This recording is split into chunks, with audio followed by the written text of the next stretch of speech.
But sometimes you can see if a singer is really tensing up in the larynx area, can't you? In the larynx area. In other words, you can see externally what's going on around their neck. You can see whether their jaw is jutting out. You can see into their mouth enough to see whether their tongue is lying in a strange position. And you can hear a great deal. Yeah. And this is me speaking as a singer, not as a singing teacher. I'm not a singing teacher, but when you hear someone's voice that seems to be curdling in an odd manner, or they seem to be putting a great deal of effort in and very little sound is coming out. Right. You can sometimes, so a good singing teacher can see all those telltale signs. They just can't see the vocal cords. Yeah. They can't see the extent to which someone is engaging with their diaphragm. Yeah. And we can guess, and if we're allowed, we can feel. You can touch someone's midriff, and you can feel to the extent their muscles are engaged. I often, in masterclass situations or class situations where I've got students around, if I suspect that someone is singing without much notion of what support might mean for them, I invite them to put their hands on my midriff and my stomach and my lower, high abdomen and around the back, so that they can feel what it's like when I brace in order to sing. Yeah. That sort of automatic bracing for support is something I learnt not only from David Pollard, but also from a very early singing teacher, Valerie Heath Davis, who actually was a chorister here at ENO those years ago. I must have been 18 or 19 when I went to sing lessons with her. So she gave me an idea of what support it can mean all those years ago. But the tricky thing is that we're talking about sensations which no one else can see. So you might describe support to one person and they get an idea of a set of physical sensations that might be completely different to the ones I feel. Okay.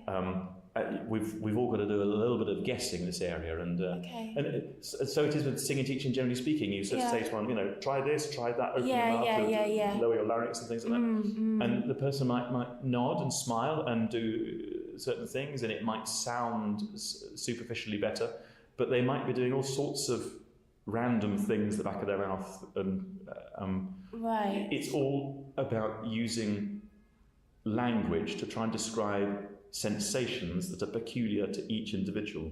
So that's another reason why I don't do singing teaching. I leave it to the people who know what they're talking about. So. I just find that whole concept of support, I mean, it's just really, it's almost quite abstract in a way.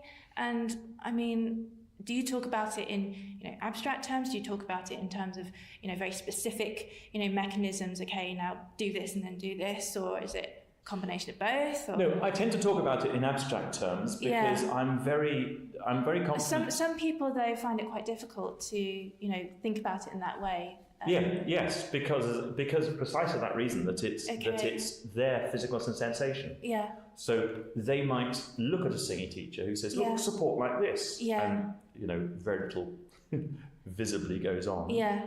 And then the because student I think might try and emulate when that. everyone says, "Okay, support," now you just go ooh and just clench everything in. Exactly. The closest you're going to get is to try to counsel someone for being ready to give birth. Yeah. And then when people say push, push what? Push where? Push what?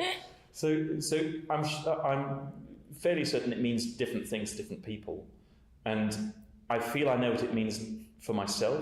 Yeah. And I still experiment with it, and I don't always get it right, but that's what it means for me. And when I talk about it to other singers, I have the caveat that I am a fellow singer talking to them about sport. I am not a singing teacher. Yeah. And I always do my best to counsel singers with questions about that, to take those questions to their singing teacher who is more experienced in how to explain what good practice in fostering support means. Yeah, because I was also reading a blog as well by Joyce DiDonato, and she was saying that the idea of support isn't just, okay, plant your feet down in the ground, pull your stomach in and try really, really, really hard, but actually it's about fostering a mindset in your head that actually says, okay, I don't have to think too much about what's going on technically, but for example, there is a good support network out there in the audience that is willing me on about developing that positive mindset to say, you know, I can do this.